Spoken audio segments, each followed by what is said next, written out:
Vivien Caldwell had built an empire from nothing. At least that was what everyone believed. But on that Saturday afternoon, standing in the middle of a shopping mall atrium in Hartford, everything she thought she knew about herself began to crack. A 6-year-old girl ran straight into her legs, looked up, and smiled, and Vivien stopped breathing. Those green eyes, that curve of the chin, that smile tilting slightly to the left. She was staring into a mirror, a 6-year-old version of herself. A man in a flannel shirt rushed over, pulling the girl back, apologizing in a fumbled voice. But Vivien had already grabbed his arm. "Why does your daughter look exactly like me?" The man went pale, not because of the question, but because he saw it, too, and he knew the answer would change everything. The man's name was Nathan Mercer, and the last thing he wanted on a Saturday afternoon was a stranger asking questions about his daughter. He pulled Lily close to his chest, muttered something about kids running off, and turned to leave. Every instinct in his body, every reflex he had sharpened over 4 years of raising a child alone in a world that felt too large and too loud, told him to walk away. But Lily, with the unfiltered honesty that only a 6-year-old possesses, waved at Vivien over his shoulder and said, clear as a bell, "You look like Mommy's picture." Nathan froze mid-step. His grip on Lily tightened until his knuckles went white. Vivien heard every syllable, and the careless words of a child became the first piece of a puzzle she did not yet know existed. Nathan shifted Lily to his other arm, picked up the pace, and walked toward the parking garage without looking back. His jaw was set, his eyes straight ahead, but his hands were shaking. He did not know why, or maybe he did, and that was worse. Vivien stood in the atrium for a long time after they disappeared. People walked around her carrying shopping bags. A teenager laughed near the food court. Someone's phone played a pop song she did not recognize. She did not hear any of it.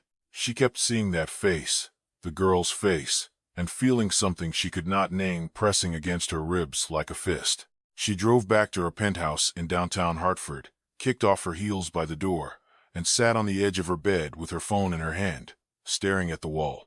Then she got up and went to the closet. In the back, behind winter coats she never wore and a garment bag from a charity gala 3 years ago, there was a cardboard box held together with yellowed packing tape. She had not opened it in years. Inside were 2 things: a tattered stuffed rabbit with one missing ear, and a photograph.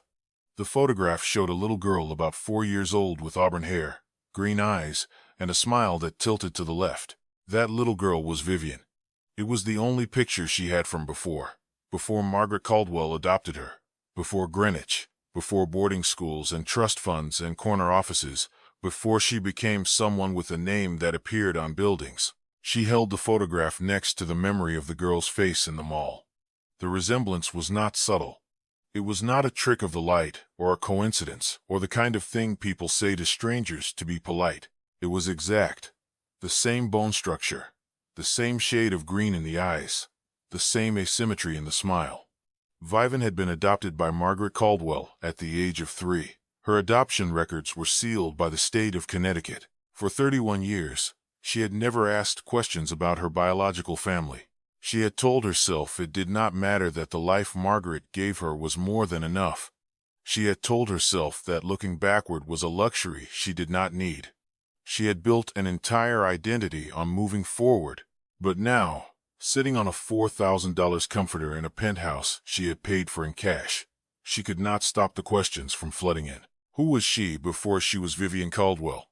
And why did a 6-year-old girl in a shopping mall look like the answer? 40 minutes north of Hartford, in the small town of Ashford, Nathan Mercer put his daughter to bed. He read her a story about a rabbit who got lost in the woods and found his way home. Lily's favorite. The pages soft from being turned 1,000 times. He kissed her forehead, turned on the nightlight shaped like a crescent moon, and pulled the door halfway shut. Then he went downstairs, poured himself a glass of water he did not drink, and sat at the kitchen table, staring at the framed photograph on the shelf above the stove. Rachel, his wife, auburn hair, green eyes, smile tilting to the left, exactly like Lily, exactly like the woman in the mall. Rachel had never talked about her childhood, not once in the 6 years they were together. All she ever said was, "I grew up in the system. I don't have anyone." She said it the way someone states a fact about the weather. No bitterness, no self-pity, just a flat, practiced sentence designed to close the conversation before it started. Nathan had respected that he had loved her without needing her history, without needing the backstory, without needing anything more than the woman who woke up next to him every morning and made this house feel like the safest place on earth. He thought that was enough. But the woman in the mall, her face, her voice, the way she grabbed his arm like she was reaching for something she had lost a long time ago, had cracked open something Nathan had kept sealed since the day Rachel died. 4 years of silence, 4 years of raising Lily alone, fixing other people's pipes during the day, and sitting in this kitchen at night, telling himself the grief would get smaller. It had not gotten smaller. And now, for the first time, he wondered what else Rachel's silence had been keeping from him. 3 days later, Vivien sat in the office of a private adoption search firm in New Haven. The investigator, a quiet man with reading glasses and a file cabinet that took up an entire wall, slid a preliminary report across the desk. Vivien picked it up with steady hands. By the time she finished reading the first page, those hands were shaking.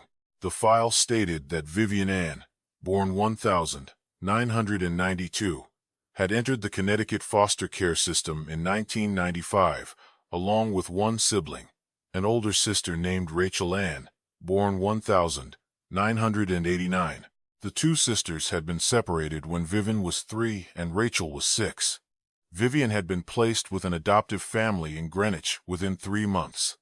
Rachel had not been placed at all. She had been transferred between foster homes, 7 in total, across 3 counties, until she aged out of the system at 18, with a high school diploma and a garbage bag containing everything she owned. Vivien read her sister's name for the first time in her entire life, and the room seemed to tilt sideways. Rachel Ann, she had a sister. She had always had a sister, and she had never known.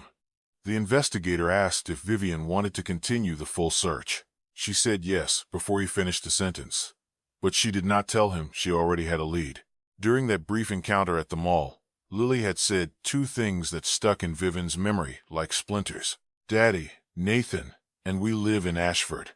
Vivien drove to Ashford that same afternoon.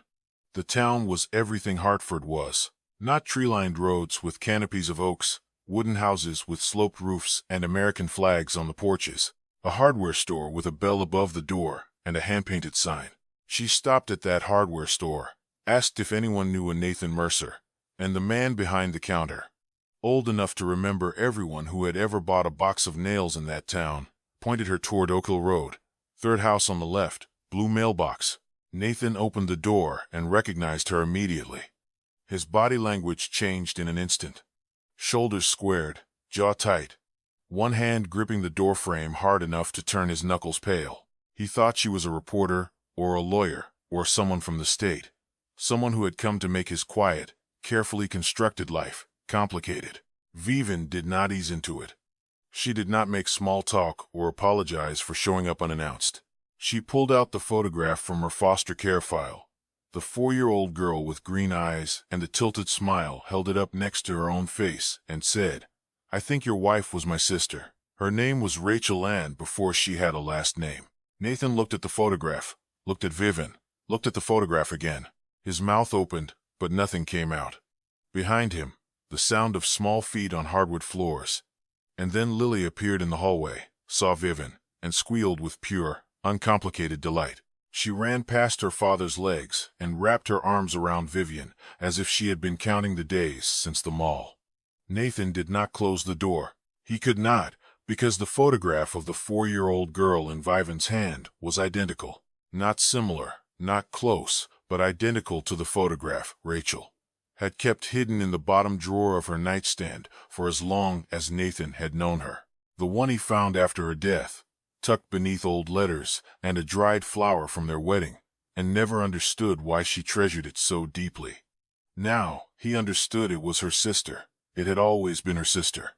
Nathan stepped aside and let Vivien in. They sat at the kitchen table, the same scarred oak table where Nathan ate every meal alone after Lily went to bed, where he paid bills and drank coffee that went cold and stared at the wall, wondering if this was all there was going to be. while Lily drew pictures in the living room, humming a song she had made up herself. Nathan talked about Rachel slowly, carefully, like a man handling something that might break if he held it wrong. He said she was the warmest person he had ever known. She smiled at everyone. She remembered birthdays and anniversaries that were not her own. She made soup for neighbors when they were sick and never asked for the pot back. But she never talked about where she came from. Not a single word. "I don't have anyone." That was all she ever offered. And Nathan had loved her enough not to push past it. They met at a construction site on the outskirts of Ashford. Rachel was doing bookkeeping for the general contractor. Nathan was running the plumbing. He asked her out for coffee 3 times. She said no twice gently, with a smile that made the rejection feel like a compliment before she finally said yes. They were married 9 months later in a stone church, with 14 guests and wildflowers instead of roses. Lily was born the following autumn.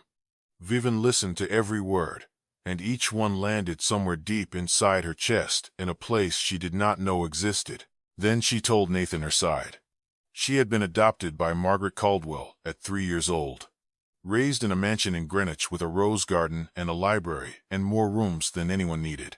She went to private school, graduated from an Ivy League university, climbed the corporate ladder with a speed that impressed everyone and surprised no one, and now ran a real estate holding company worth more than most people could comprehend. But none of it had ever made her feel whole. Not the diplomas, not the promotions, not the penthouse with the view of the Hartford skyline. There was always a gap, something fundamental that she could not name, but could always feel, like a phantom limb, like a word stuck on the tip of her tongue for 31 years. When she spoke about Rachel, the sister, she never knew she had her voice cracked for the first time. "She was 6 when they took me away. She probably remembered me every single day, and I didn't even know she existed." Nathan sat very still for a long time after she said that.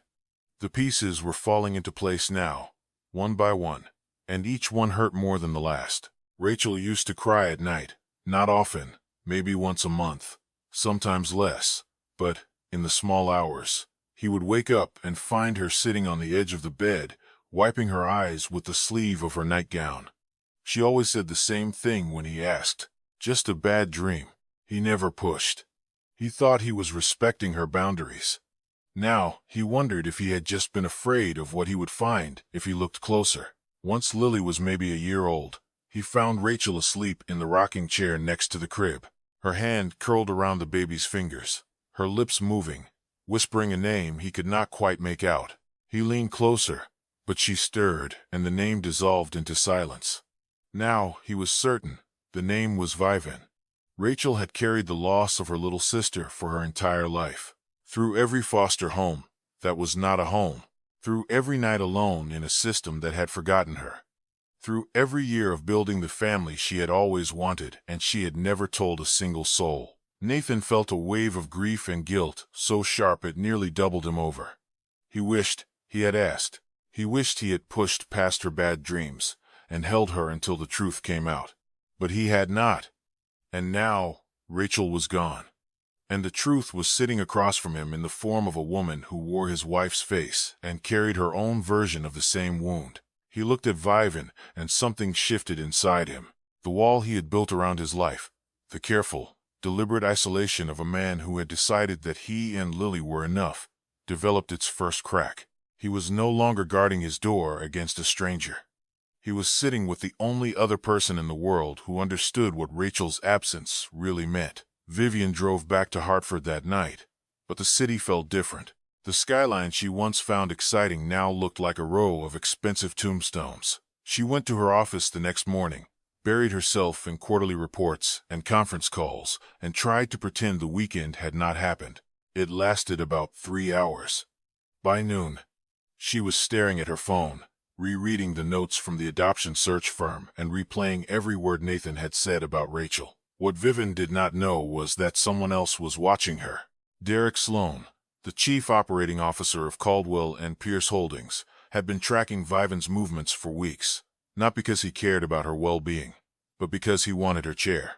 Derek was 40 years old, impeccably dressed, and fundamentally ruthless in the way that certain men in corporate America confuse with competence. He had joined the company 5 years ago with a single goal: the CEO's office. Vivien was in the way. His assistant, a nervous young man who understood that his job depended on Derek's goodwill, had photographed Vivien parking her car in front of a modest house in a small town, walking inside, and staying for over 2 hours. Derek did not know what she was doing there. He did not care. What mattered was the narrative he could construct. The CEO had a secret relationship. She was distracted. Her judgment was compromised. She was not fit to lead. He began planting seeds with surgical precision. A comment here, a raised eyebrow there, a carefully phrased question during a sidebar with select members of the board of directors. Meanwhile, Vivien made a phone call she did not plan. She called Margaret.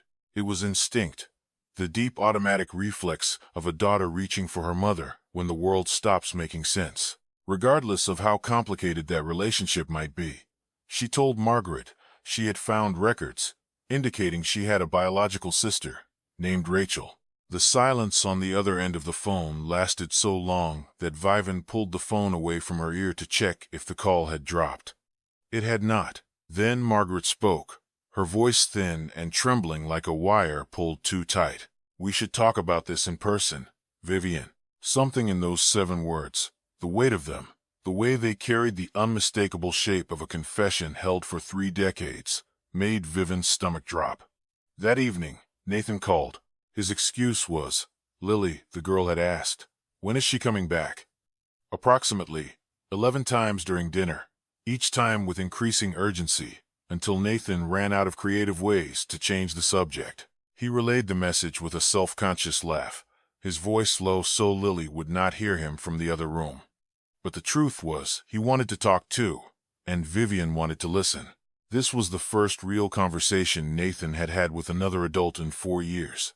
That was not about invoices, pipe fittings, Lily's parent-teacher conference, or the price of copper. They talked about Rachel, the way she hummed when she cooked, the way she folded laundry into impossibly neat squares, the way she always sat on the left side of the couch.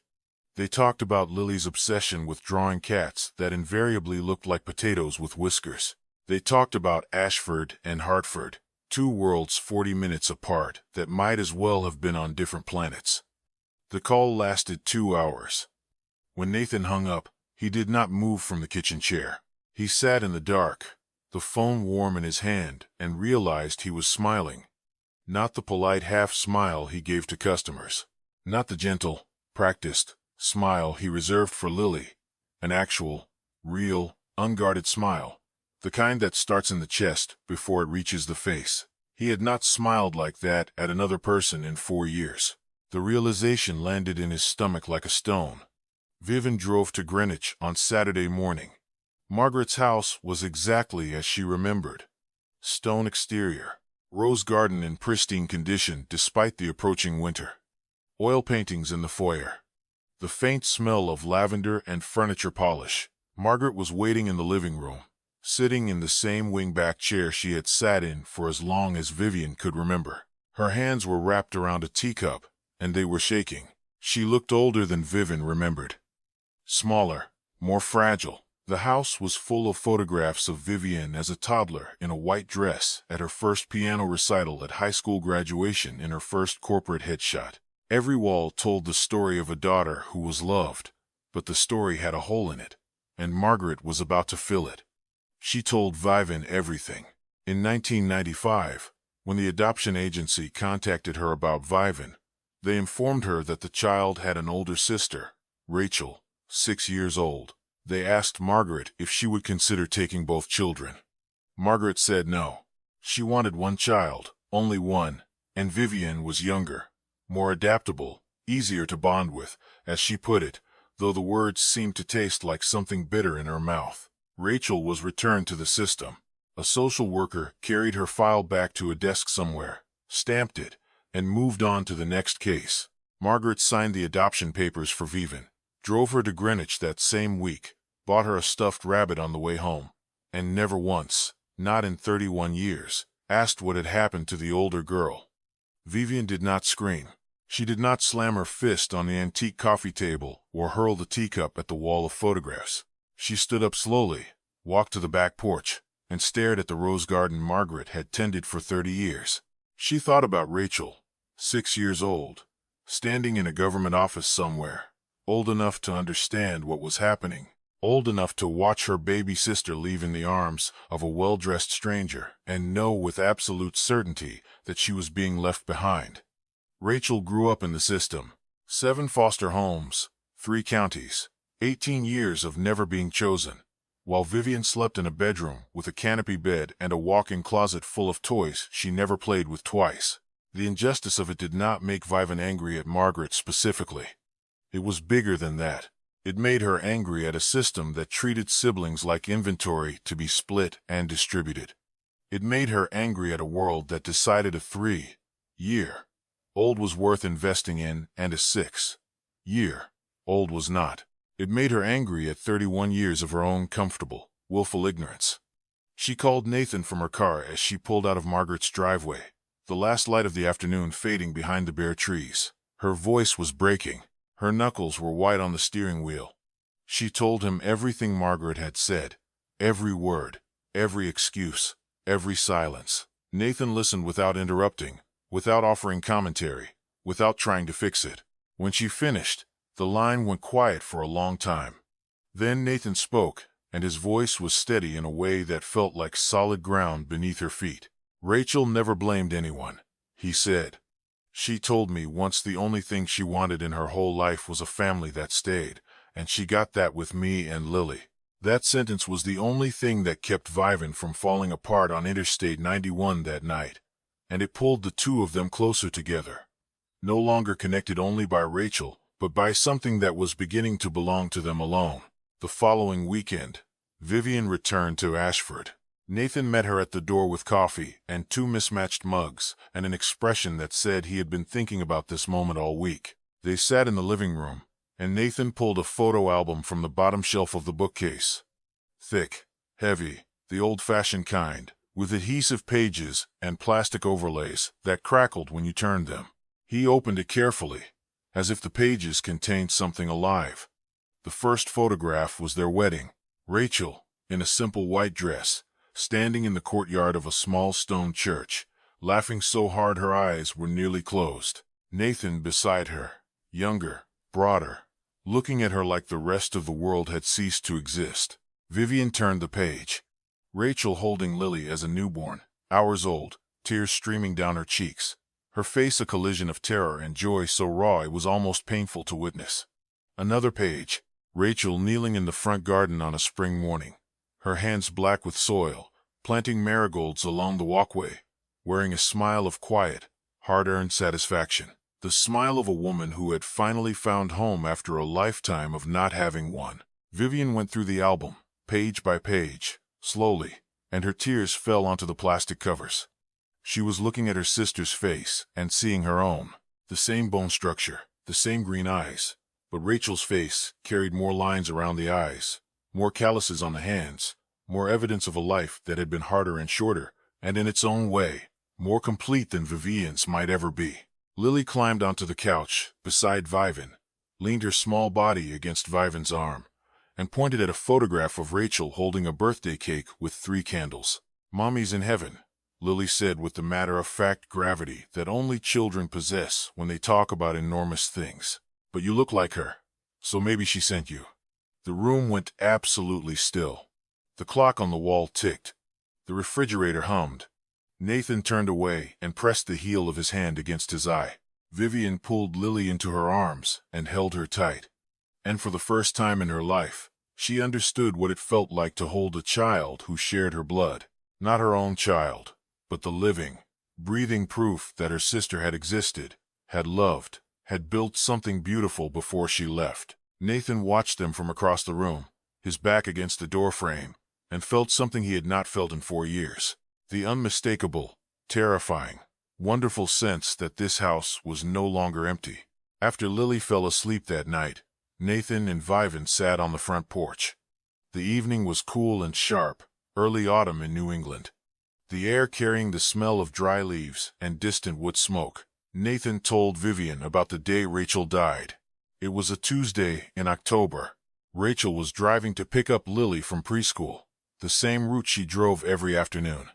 Nathan was across town in a customer's basement, replacing a corroded water heater. The other driver ran a red light doing 50 inches of 35 zone. Rachel's car was hit on the driver's side. She was gone before the paramedics arrived. Nathan did not get the call until 40 minutes later. He was standing in a stranger's kitchen with pipe cement on his hands when his phone rang. He had carried the guilt for 4 years.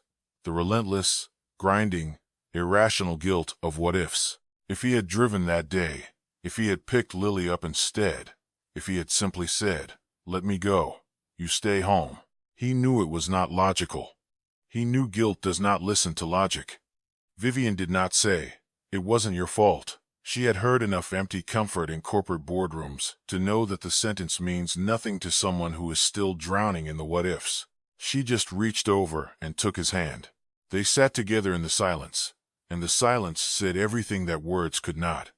That was the moment, quiet, unremarkable. Two people on a porch in a small town when the line between strangers who share a loss finally dissolved and something new, unnamed and terribly far, began to take its place. Derek Sloan made his move on a Tuesday morning 3 weeks later. He called an emergency session of the board of directors, reserved the largest conference room, and prepared a presentation with the thoroughness of a man who believed his moment had arrived. He showed photographs of Vivien visiting a house in Ashford on multiple weekends. He presented a timeline of her absences from the office. He projected graphs, suggesting a hypothetical decline in company performance numbers that existed only in his optimistic spreadsheets. He framed the narrative with practiced concern. The CEO was distracted by a secret personal entanglement. Her judgment was compromised. The company's reputation was at risk. He proposed a formal vote of no confidence. Several board members shifted in their leather chairs.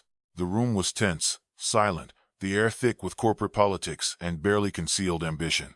Then Vivien walked in. She had not been invited. Her executive assistant had called her 20 minutes earlier with a single sentence. "Derek's making his move." She walked into the conference room, still wearing her coat, her heels clicking on the marble floor, and stood at the head of the table. She looked at each face in the room, some sympathetic, some guarded, some already calculating which side to take. Then she spoke. She did not defend herself. She did not attack Derek. She did not play corporate politics. She told the truth. She told them she had been adopted at the age of 3. She told them she had recently discovered she had a sister who was separated from her in the foster care system at the age of 6. She told them that sister had grown up without a family, had eventually married a good man, had a daughter, and had died in a car accident 4 years ago. She told them the man in Derek's photographs was her brother-in-law, a single father raising her 6-year-old niece in a small town 40 minutes from this very building. "I am not hiding an affair," she said, her voice steady and clear. "I am finding out where I come from. And if this board considers that a weakness, then you do not understand what strength looks like." Nobody moved. Nobody spoke. The silence lasted long enough for Derek's face to drain of color entirely. The board voted unanimously to retain Vivien as CEO. Derek received a formal reprimand for unauthorized surveillance and conduct unbecoming a senior officer. 2 board members approached Vivien afterward to apologize for not shutting Derek down sooner. But Vivien did not feel victorious. She felt exhausted, the deep marrow-level exhaustion of a woman who had spent weeks being unbreakable in front of strangers, while quietly rebuilding herself from the inside. That evening, she did not go back to her penthouse in Hartford. She drove 40 minutes north to Ashford. Nathan opened the front door, saw her face, the fatigue, the relief, the barely held-together composure, and did not ask a single question. He stepped aside, made coffee, pulled out a chair at the kitchen table, and let her sit in the quiet of his house until she was ready to breathe again. That was the first time Vivien understood what the word home actually meant. Not a place with expensive furniture and a view of the city skyline. A place where someone does not require you to explain why you showed up at their door at 9 on a Tuesday night. The weeks that followed had a rhythm, quiet and steady, like the ticking of a clock in a room that had been silent for too long. Vivien started coming to Ashford every weekend. She took Lily to the Children's Museum in Willimantic, sat cross-legged on the floor, drawing animals that Lily patiently and ruthlessly critiqued, read bedtime stories in silly voices that made the girl laugh so hard she hiccuped. Nathan watched from doorways and hallways, leaning against walls with his arms crossed, wearing an expression he himself could not quite read. He saw Rachel in the way Vivien tilted her head when she listened to Lily ramble about her day. He saw Rachel in the sudden warm laugh, like a window thrown open on a spring morning. But he also saw Vivien. She was sharper than Rachel had been, more decisive, more guarded. There was a steel in her that Rachel never possessed, forged not by cruelty, but by boardrooms and solitary penthouses, and 31 years of not knowing where she came from. And there was a fragility, too, different from Rachel's, but just as real, that only Nathan was beginning to see. It lived in the way her voice dropped when she talked about her childhood, in the way she held Lily a beat too long before letting go, in the way she stood on the porch, sometimes looking out at the road as if she still was not sure she was allowed to stay. One evening, after Lily had been asleep for an hour, Nathan and Vivien sat at the kitchen table with mugs of tea that had gone cold. The house was quiet except for the hum of the refrigerator and the occasional creak of old wood settling. Vivien looked at Nathan and asked him if he was afraid. Afraid that she had appeared only because she wore Rachel's face. Afraid that she would vanish once the novelty faded. Once the grief softened. Once the story ran out of chapters. Nathan held her gaze without flinching and said something she did not expect. He was not afraid she would leave. He was afraid he was using her unconsciously, selfishly, to fill the space Rachel had left. And that was not fair. Not to Vivien, not to Lily, not to Rachel's memory. The honesty of it, blunt, unpolished, delivered by a man who fixed pipes for a living and did not know how to dress up his words, was the most real thing anyone had ever said to Vivien. It made her respect him more than any boardroom speech, any keynote address, any carefully crafted corporate platitude she had ever heard. That same week, Vivien drove to Greenwich again to see Margaret. This time, the visit was quieter. She did not come to accuse or to demand explanations. She came to understand. Margaret, smaller and older than she had seemed even a month ago, told Vivien that when Vivien was 12, she had tried to find Rachel. She contacted the adoption agency, filed formal requests, made phone calls to 3 different state offices, but Rachel's records had been transferred across multiple states as she moved through the system. The bureaucracy had lost her, literally lost a child, and Margaret had no legal standing to pursue the search further. She had lived with that failure for 22 years. She did not ask for forgiveness. She did not make excuses. She simply told the truth, and the truth sat between them like a living thing. Vivien did not forgive her. Not yet. Maybe not for a long time. But she said, "I'm learning that family is messier than I thought. I'm not shedding any doors." They both cried, but the tears were lighter this time because they no longer carried the crushing weight of a secret. 6 months passed. Spring came to Ashford the way it comes to all small New England towns, reluctantly at first, and then with sudden, overwhelming generosity. The dogwood trees along Oak Hill Road burst into white blossoms. The air smelled like wet earth and new grass, and the particular kind of hope that only exists in April. Vivien was still CEO of Caldwell and Pierce Holdings, but she had restructured her weekly schedule so that every Friday belonged to Ashford. She used a significant portion of her personal wealth to establish a nonprofit, the Rachel Ann Foundation, dedicated to one specific mission: keeping siblings together in the foster care system. Not a grand, vague charity, a precise, targeted intervention, because Vivien understood more clearly than almost anyone alive what it costs when the system decides that one child is worth keeping and another is not. Nathan finished rebuilding the front porch.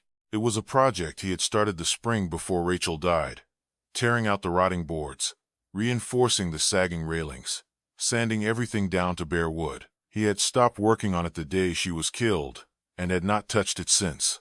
The tools sat in the garage for 4 years, gathering dust beneath a tarp, a small monument to the life that stopped. But over the past several months, slowly at first, and then with quiet determination, he had returned to it.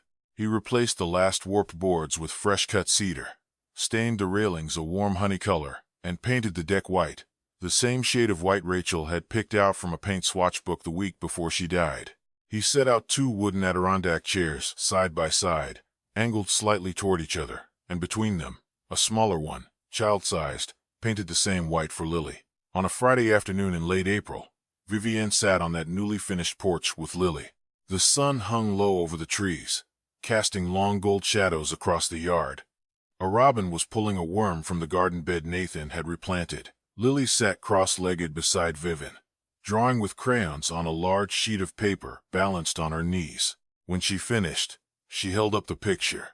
It showed 3 people standing in front of a house, a tall figure on the left, a very small figure in the middle, and a woman on the right. Lily pointed to the woman with the tip of her green crayon. "That's Aunt Viv," she said as simply and certainly as if she were naming the sky. Vivien looked at the drawing, the crooked lines, the oversized heads, the wildly disproportionate arms, the bright and careless and perfect colors, and then she looked out at Oak Hill Road, at the dogwoods in full bloom, at the mailbox Nathan had painted white to match the porch, at the quiet, ordinary, extraordinary life that had somehow, against all probability, become hers. For the first time in 34 years, she did not ask herself where she belonged. Nathan stood in the doorway behind them, holding 2 glasses of lemonade, watching. He did not say anything. He did not need to. He looked at Vivien sitting on the porch. He had finally finished at Lily, drawing between them with a crayon in each hand at the late afternoon light, turning everything gold. He did not know what the future held for him and Vivien, whether it would become love or remain family or evolve into something that did not have a name yet. He was not in a rush to find out. Some things need time to become what they are meant to be, and rushing them only breaks them. He only knew this. Rachel was gone. That would never stop hurting.